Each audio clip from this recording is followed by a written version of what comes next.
bem-vindo a mais uma aula do nosso curso de Introdução à Biofotônica. Lembrando que nós já estamos agora numa fase de aplicações, né? Nós aprendemos os fundamentos, uma sequência de aula com os fundamentos. Agora estamos começando a aplicar aquilo que nós aprendemos como fundamentos para mostrar o que se faz na prática com luz interagindo com a matéria viva, produzindo os diversos efeitos. Hoje eu vou falar, e o título desse capítulo, né, que a gente começa é uma evolução do que nós vimos na aula passada. Na aula passada a gente viu que usando luz, em especial o laser, que é o nosso melhor instrumento, interagindo com a matéria viva, a gente era capaz de mexer com o metabolismo, mexer com várias partes a nível molecular, das proteínas, das enzimas, ou mesmo do maquinário, né, da cadeia de reações que é essencial para a célula e é essencial para nós, produzindo ATP, produzindo energia e assim por diante. Então, nós vimos algumas dessas aplicações. Tá certo? Claro que o curso sendo de fundamentos, ele quer mais dar os fundamentos de cada coisa, ao invés de explorar cada coisa a nível muito amplo.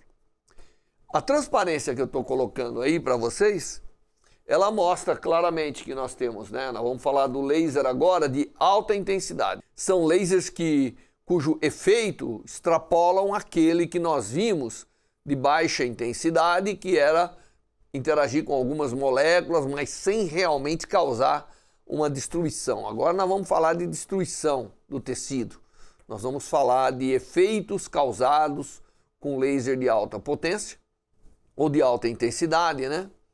E que permitem instrumento de corte, e permitem ablação, permitem uma série de outras coisas. E as aplicações desses lasers de alta intensidade estão dentro do escopo praticamente da medicina e da odontologia. Alguma coisa aplicado à estética, mas muito aplicado à prática cirúrgica, à prática de oncologia, de ginecologia e assim por diante. Muito bem. Então, se você olhar esse diagrama que eu estou mostrando aqui ao lado, você vai poder ver que nas aulas anteriores nós estávamos nesse domínio aqui, que aqui no eixo horizontal nós temos o tempo de exposição e no eixo vertical nós temos a intensidade ou a chamada densidade de potência, que nada mais é de quanto de potência eu tenho por unidade de área. Tá bom? Então, quando eu tenho baixa intensidade, eu posso ter tempos longos de aplicação para depositar uma quantidade de energia e o efeito fica no domínio do que nós chamamos ali de domínio das interações fotoquímicas. E foram as aulas anteriores que eu expliquei para vocês. Se eu subir um pouco a intensidade e diminuir um pouco o tempo de exposição do tecido biológico ou do sistema biológico de um modo geral a essa radiação, né? Eu tenho o regime que a gente chama de interações térmicas. Aqui vai produzir calor e essa produção de calor pode gerar diversos efeitos. Aí, se eu subir um pouco mais, então aqui eu estou falando da ordem já de quase dezenas a centenas de watts por centímetro quadrado. Se eu subir um pouco mais, passando dos milhares, chegando quase aos milhões de watts por centímetro quadrado, obviamente você não pode expor por muito tempo, porque senão você produz uma catástrofe. Aí então, aqui sim, você já entra no regime que a gente chama de fotoablação, efeitos de coagulação e assim por diante. Se você crescer um pouco mais a intensidade, diminuir o tempo de exposição, agora nós estamos falando em pulsos de luz muito curtos, eu vou explicar por que é necessário. Nós estamos entrando na geração de plasma e o que nós chamamos de photodisruption, que é desfazer o tecido, produzir quebra, produzir fragmentação do tecido, e isso às vezes é necessário para você remover o tecido ou fazer alguma coisa desse tipo. Tá certo? Então, nós estamos agora saindo do regime que eu expliquei nas últimas aulas, que é o regime de baixa intensidade e longos tempos, para o regime de altas intensidades e baixos tempos. E para você atingir, como aqui, ó, você vê, né? Nós estamos falando às vezes em milhões de watts por centímetro quadrado. Para você atingir regimes como esse, você não consegue fazer com lâmpada comum, é necessário o feixe laser. E é necessário o feixe laser nessa situação, é a fonte mais adequada. E a razão disso está nesse slide, que é como que a luz laser é feita. A luz laser é feita da seguinte maneira. A luz laser, ela tem um meio ativo, você carrega de energia esse meio ativo, e aí você tem uma semente de luz que vai passar por esse meio altamente energizado. E o que acontece? A luz, sendo um campo eletromagnético, ela perturba esse depósito de energia e causa o que nós chamamos de emissão estimulada, adicionando à própria luz a energia que estava acumulada na matéria na forma de estações eletrônicas e tudo isso, que agora, devido à mudança dessa configuração, você chega no regime de formação de luz novamente. E essa é a emissão estimulada. Então, o laser, ele funciona dessa maneira. Você tem um meio ativo e normalmente o nome do laser é o nome do meio ativo. CO2, argônio, alexandrita, excimer, e aí vai. Laser de corante, laser de semicondutor, é um semicondutor, o meio ativo. Deposita-se energia ou da forma elétrica ou mesmo da forma luminosa. E essa energia depositada vai se converter em luz. Só que nesse processo de conversão, a energia que se converte em luz sai igualzinha. Normalmente, nesses meios ativos, você tem espelhos que fazem com que a luz fique batendo, promovendo mais emissão estimulada e incorporando mais luz naquela direção. É por isso que o laser sai só numa direção, você não tem laser que vai para todas as direções. Porque o processo de emissão estimulada assim exige. Então você vê, né? Ter um laser, montar um laser, é uma fonte de luz cuja energia já está toda concentrada numa linha na propagação do feixe de laser. Então é uma forma legal, uma forma adequada de você ter altas intensidades de luz, porque você tem toda a energia ali, é diferente de você ter uma lâmpada que está emitindo para todo lado. Tá certo? Então, o laser é, de fato, o instrumento adequado para que a gente possa trabalhar nesse regime chamado regime de alta intensidade. E a fonte principal que nós vamos lidar agora é o laser. E ele pode operar de várias formas. Tá certo? O laser, no seu mecanismo, porque laser é uma maneira de produção da luz através dessa emissão estimulada e que produz luz com determinadas características, né? Toda porção de luz, ela preserva as mesmas propriedades. Então, se a gente olhar a luz como onda eletromagnética, significa que toda oscilação está em fase, né? Então, ela é uma luz coerente, que a gente chama.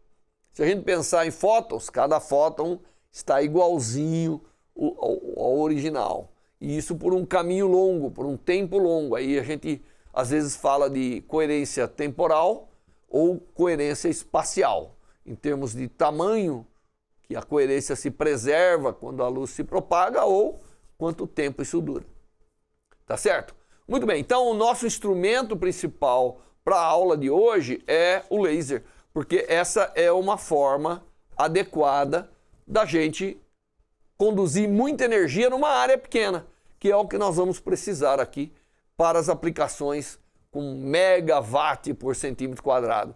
A gente, para produzir esse tipo de de potência, né, de energia, de intensidade, tem que ter muita energia, mas tem que ter toda essa energia num ponto concentrado. E aí o laser é bastante adequado para isso.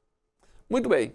Então imagine que eu tenho aí o laser, ele consegue realmente compor toda a energia numa região pequena, e uma vez que a gente tem o laser com essa alta densidade de potência, com essa alta intensidade, porque lembre-se, lá dos nossos princípios, quanto maior a intensidade, maior é esse campo elétrico, né, que compõe a radiação eletromagnética. E aí ele vai interagir com a matéria. Você imagina, né, que nem cortar grama com machado. Vai ser uma destruição completa quando esse campo for muito intenso, porque as cargas não conseguem mais ficar na matéria. Muito bem. Então, quando você começa a aumentar essa intensidade, você vai depositando mais energia, e os primeiros efeitos que aparecem, e eu diria os mais importantes nesse ponto da aula, são os térmicos. Essa energia toda vai ser convertida, como eu expliquei lá nos fundamentos, interagindo com as nuvens eletrônicas, porque a luz sempre interage a nível de nuvem eletrônica. Mas ela pode promover várias coisas. Uma é a excitação eletrônica, que dá origem grandemente à fotoquímica. Mas, às vezes, excitando isso, ela é capaz, na verdade, de, interagindo com essas nuvens, ela é capaz de promover vibrações e rotação das moléculas. E isso é calor. Ou mesmo translação, né? Porque se você tem átomos, a energia vai da forma translacional, para você converter a energia eletromagnética em calor. Então, à medida que eu vou aumentando, aí vai acontecendo fenômenos que vai depender de quanto de energia eu vou depositar. Aquele diagrama que eu mostrei, que mostra a intensidade versus o tempo de exposição, vai poder agora promover várias coisas. Uma delas é a coagulação, né? Essa alteração de composição de várias naturezas, que vai desde você degradar as proteínas, que chama denaturar as proteínas, até simplesmente promover alterações térmicas de pequena monta, que acabam promovendo alteração de constituição e coagulação, que é um processo que está acostumado com o sangue, né? Então, à medida que eu vou aumentando a quantidade de energia que eu dou, esses fenômenos vão acontecendo. O primeiro deles, na escala, é alterações térmicas, é a coagulação. Em seguida, eu dou energia suficiente, eu vou falar um pouco mais sobre isso, de tal maneira que esse campo elétrico, que vai com a intensidade de luz, raiz quadrada, o campo ao quadrado é a intensidade, portanto, a amplitude do campo elétrico da radiação, que vai ser quem vai fazer força nas cargas, né, no nosso modelo, ele vai com a raiz quadrada da intensidade. Então, se você tem uma intensidade de 1 milhão, significa que você vai ter campos da ordem de 1000. A unidade é sempre volts por centímetro, ou volts por metro, assim que ou statvolts por centímetro, né? Muito bem.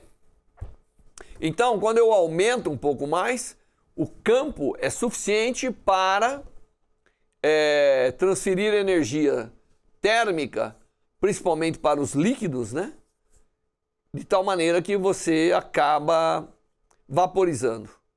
Então você tem vaporização, né? E a vaporização, ela acontece principalmente com os líquidos que estão ali, que normalmente, absorvendo energia, vão ser os primeiros a tentar mudar de fase. Aqui é uma mudança de fase, porque nós temos embebido na matéria viva, tem muitos gases, obviamente, mas tem muito líquido.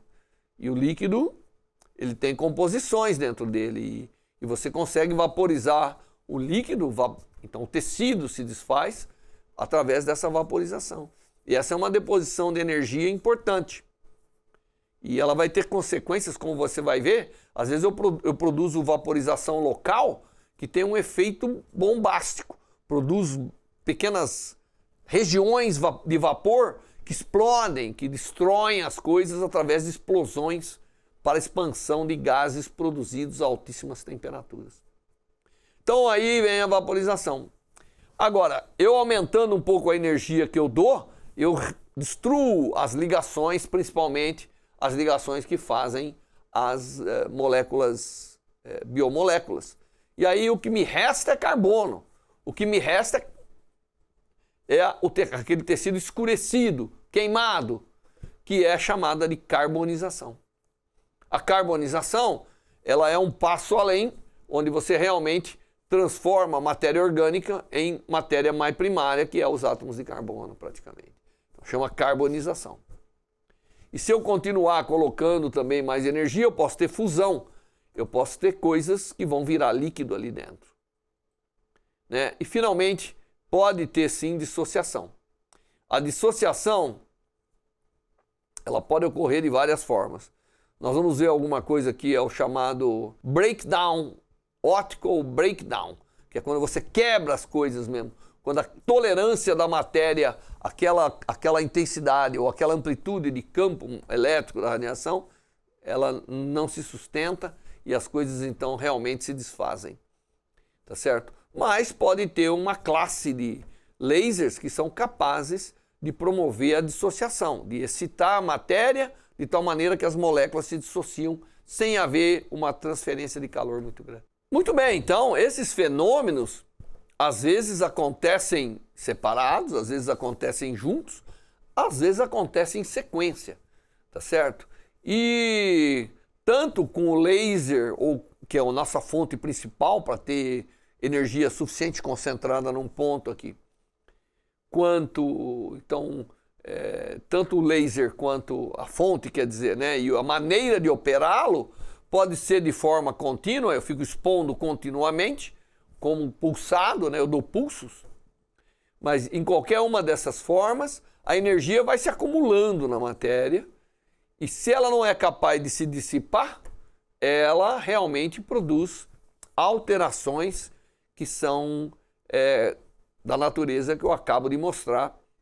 E isso tudo acaba sendo, para nós, motivo de aplicação, né? Os efeitos que essa radiação eletromagnética intensa, mesmo que por tempos muito curtos, isso é que vai nos dar o background para a gente ter aí o efeito final.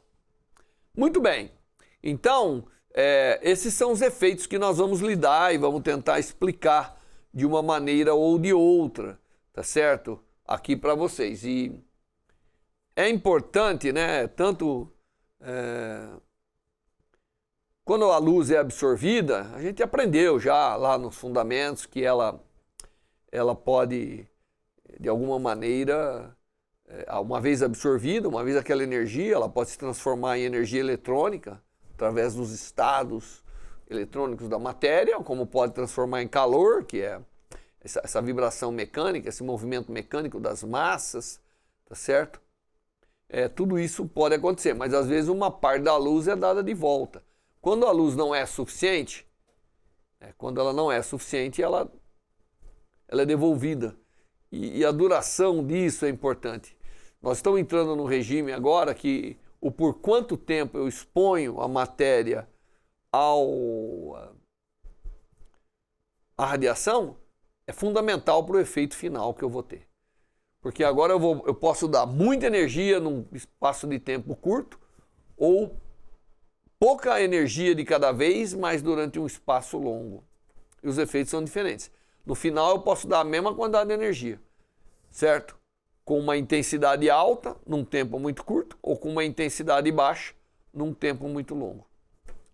E aí é importante que a gente relembre um pouco de como é a constituição principal da matéria viva, para a gente poder entender em que região de comprimentos de onda nós vamos trabalhar.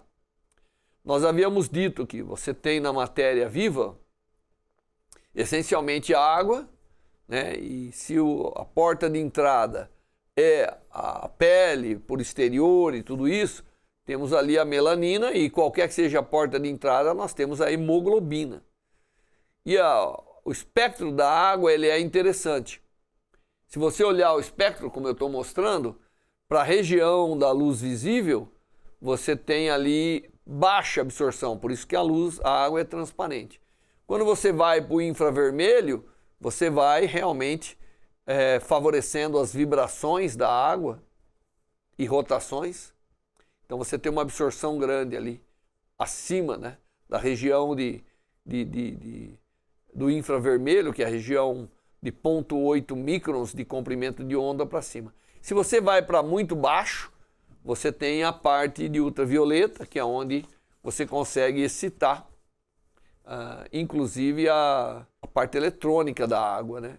Ele já é uma parte mais eletrônica. Então, no ultravioleta, a água, você está excitando mais a nuvem eletrônica, ali que é o canal final da energia.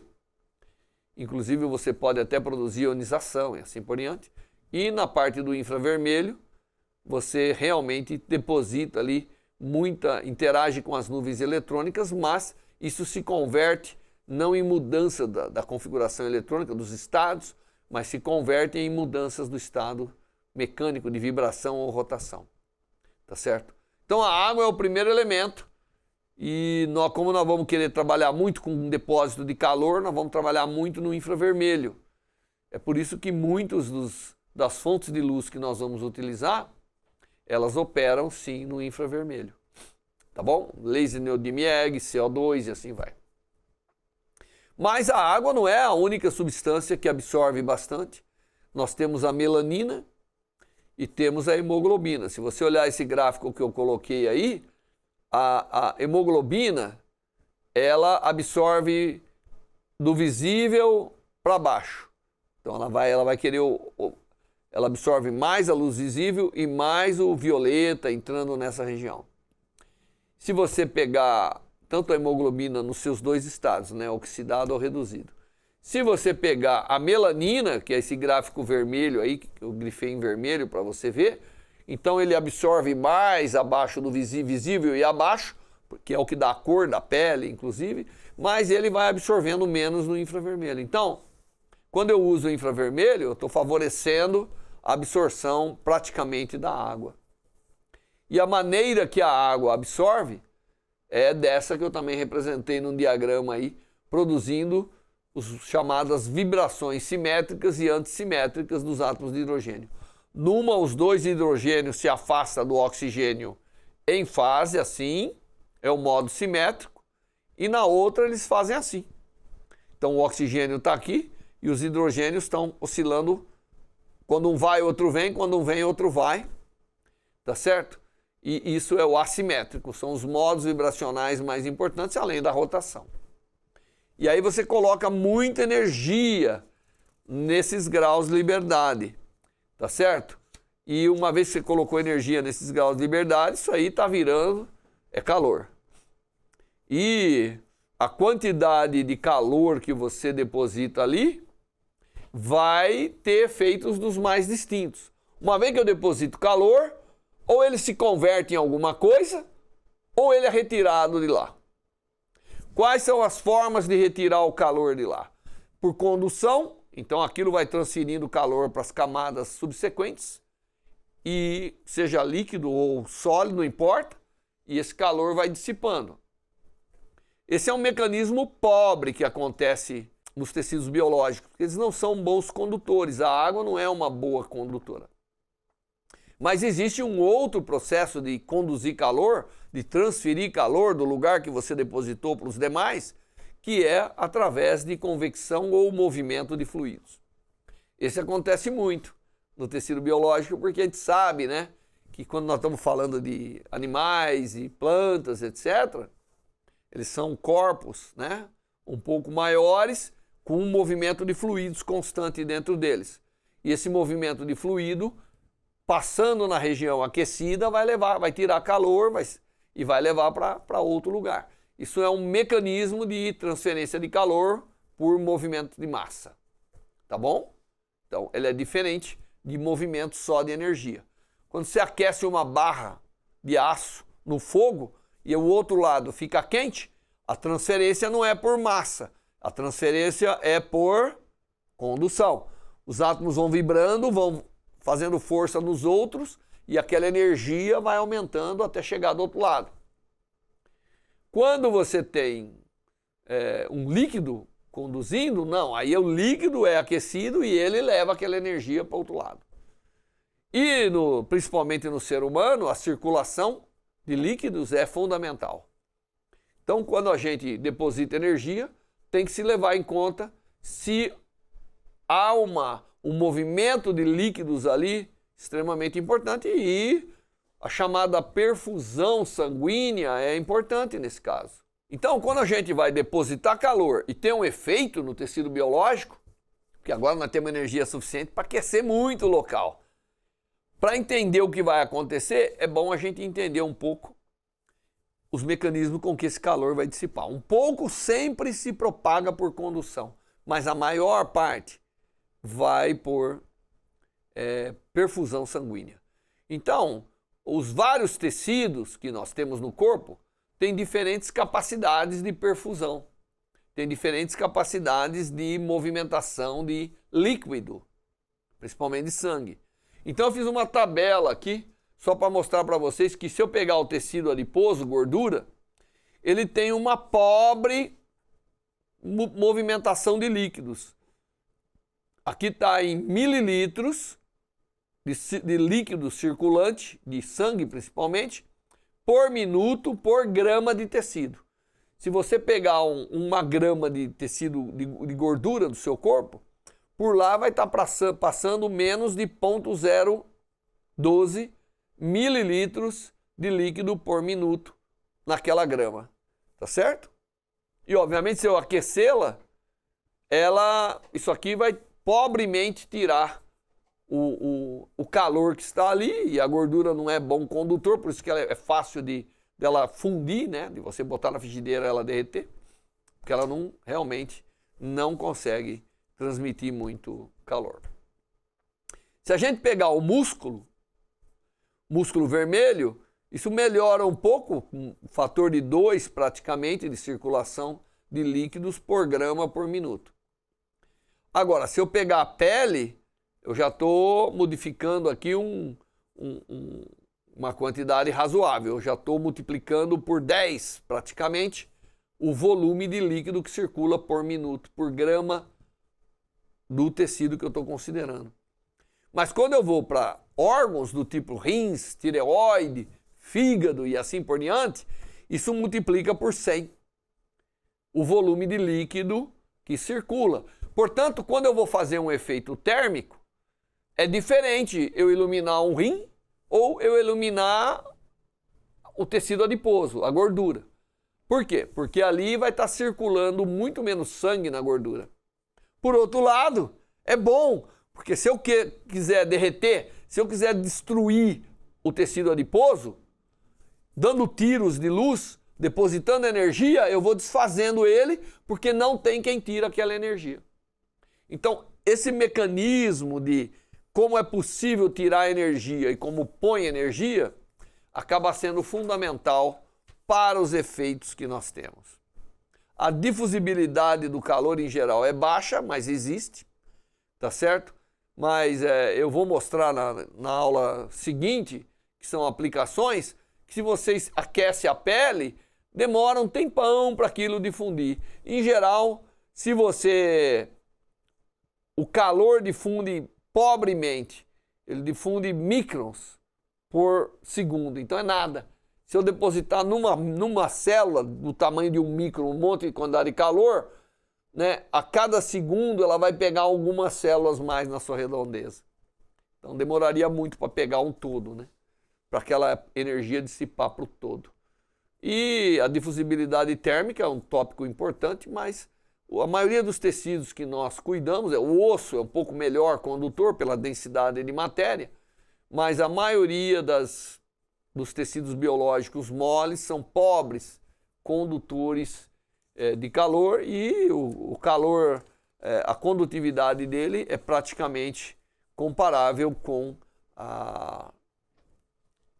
a água, né? Porque nós somos uma constituição líquida, principalmente à base de água, como solvente muito grande. Então, o que eu falei para vocês é importante, porque agora eu vou depositar energia, essa energia vai poder ser dissipada, e o que nós estamos vendo é que deve ter um tempo lá onde essa energia se acumula e depois o efeito que vai causar vai depender disso. Tá bom? Muito bem. Aqui eu peguei um gráfico, um exemplo da gente pegar uma quantidade de um certo tecido e depositar energia durante um tempo e ver como deposita.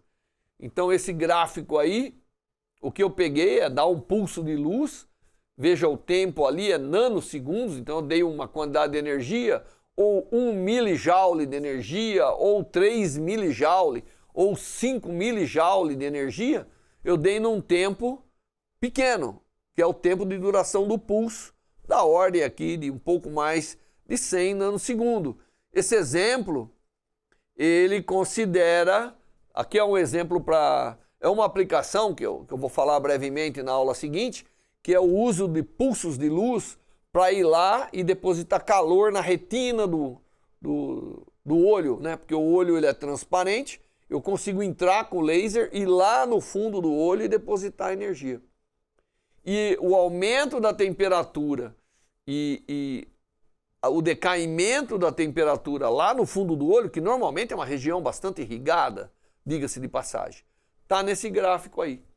Então você vê, a temperatura aumenta enquanto eu estou dando energia. Claro, no local onde eu depositei energia, se eu estou dando 1 milijoule, eu aumento aí 10 graus, tá certo? Total de energia naquela região.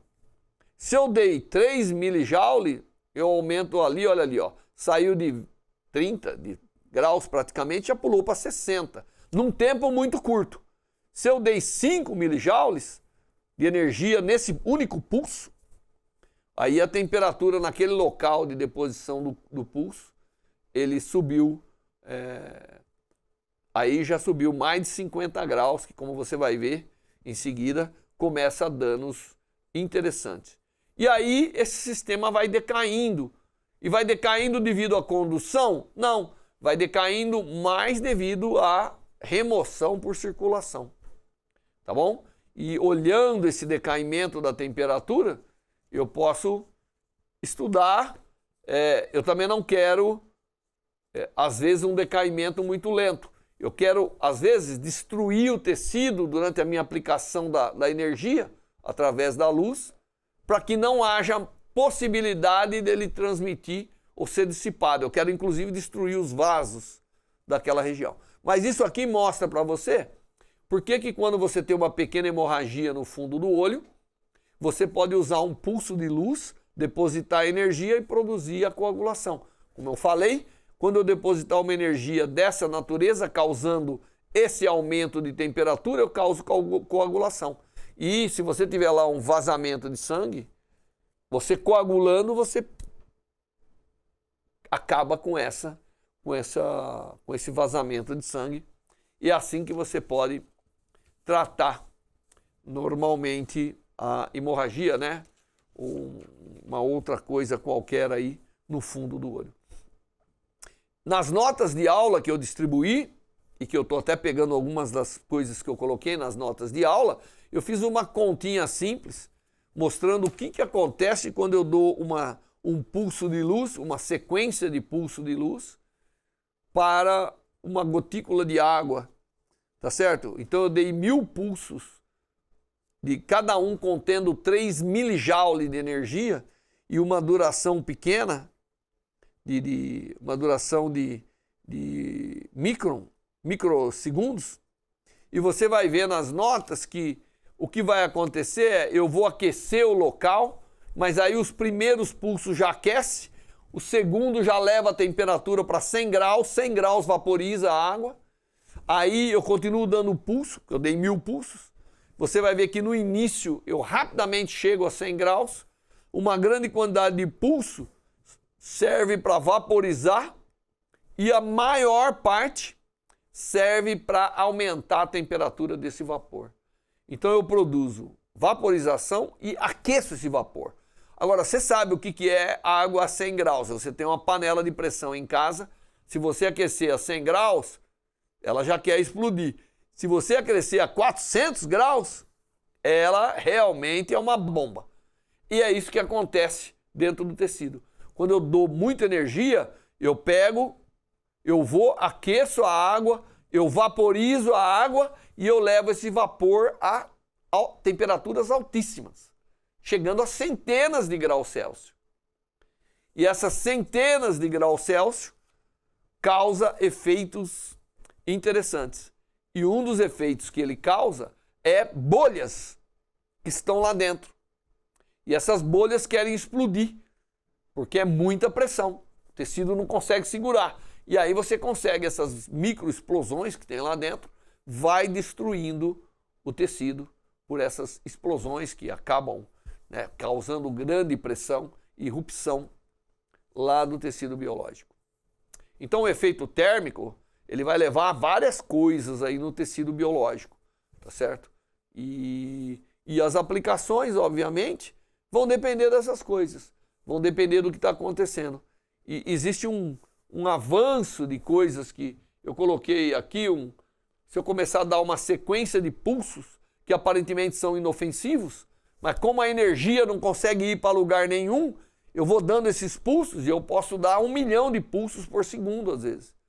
Então eu vou dando esses pulsos com energia suficiente cada um, ele aquece, né?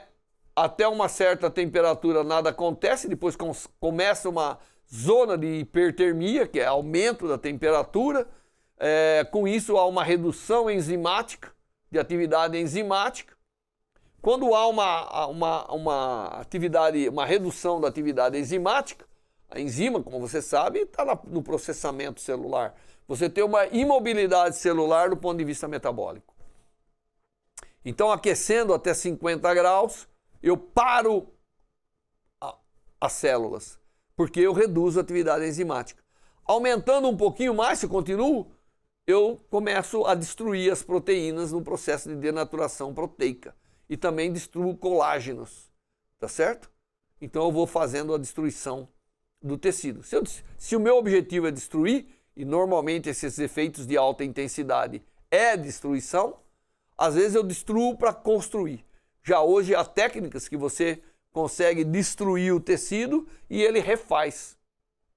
Então é uma maneira de você soldar, por exemplo, artérias ou mesmo tecido.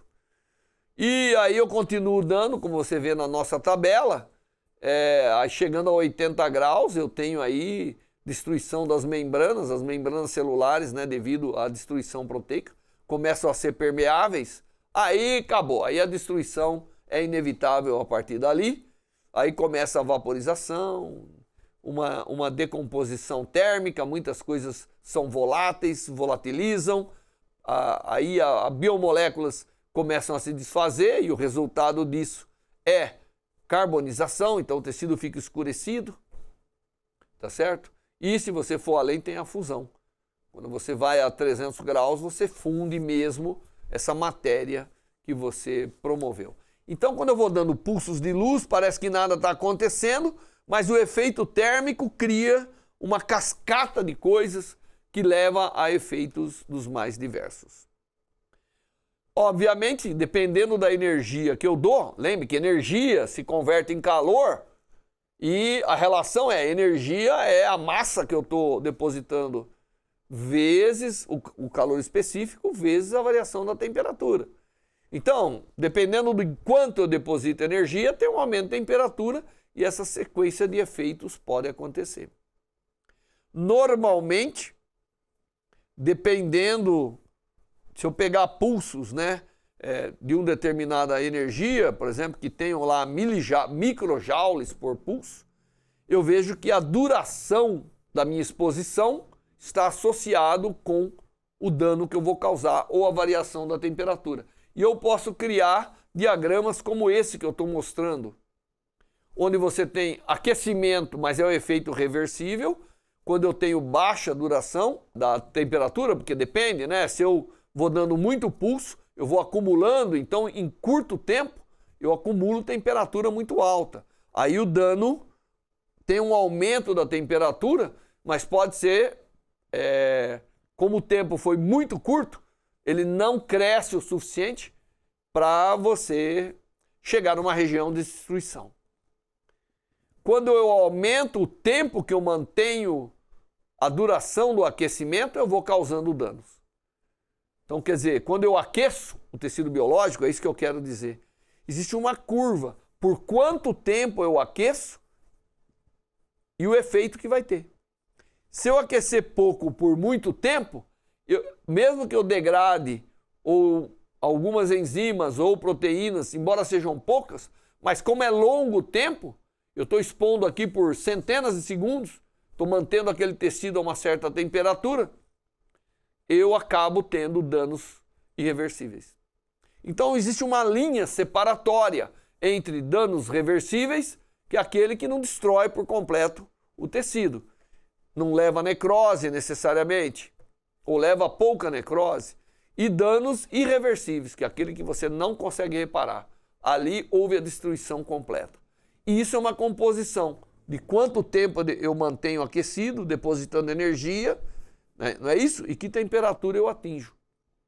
Então você vê, se eu aquecer por um segundo e aquecer e a temperatura subir até 70 graus, o dano do tecido ainda não é reversível. Isso aqui é um diagrama construído com muitos e muitos experimentos feitos e presentes na literatura. Agora, se eu aquecer durante mil segundos, gente, lembre-se que uma hora tem quantos segundos? Tem 1.600, né? Não é isso? Eu tenho 60 minutos, cada minuto 60 segundos, então multiplica um pelo outro. Então aqui eu já estou falando numa fração de hora de manter o... Então, manter o tecido assim, a 60 graus por um segundo ou manter por 1000 tem efeitos totalmente diferentes. É isso que eu quero dizer. Então, o tempo e a temperatura têm que ser conjugados para a gente poder atingir o resultado final. E isso é extremamente importante do ponto de vista de efeitos biológicos que a gente vai ter nessas aplicações aí da fotônica para a mudança do tecido biológico. Muito bem. Bom, então eu nessa aula aqui eu consegui mostrar para vocês o seguinte, que nós vamos dar energia na forma de eletromagnética, vamos dar uma taxa elevada, portanto eu vou dar muita energia por tempo por área, tá certo? E aí então efeitos térmicos serão importantes e eu elaborei como que serão esses efeitos térmicos, tá certo? No tecido biológico. Agora nós queremos começar a ver de fato como se eu pegar um tecido, uma amostra de tecido, então seria algo assim como eu vou mostrar aqui, quando eu jogo o feixe de luz, o que começa a acontecer ali, tanto na região de remoção, de destruição, como nas regiões adjacentes. Tá bom? Então, na próxima aula, eu vou partir desse diagrama e vou mostrar para vocês todos esses efeitos, que são efeitos maravilhosos que acontecem e que acabam tendo uma aplicação muito grande, culminando com a geração de ondas de choque, quando eu tenho geração de plasma aqui, e essas ondas de choque são ondas de pressão, né? Elas acabam também causando uma série de coisas no tecido biológico. Bom, até a próxima aula.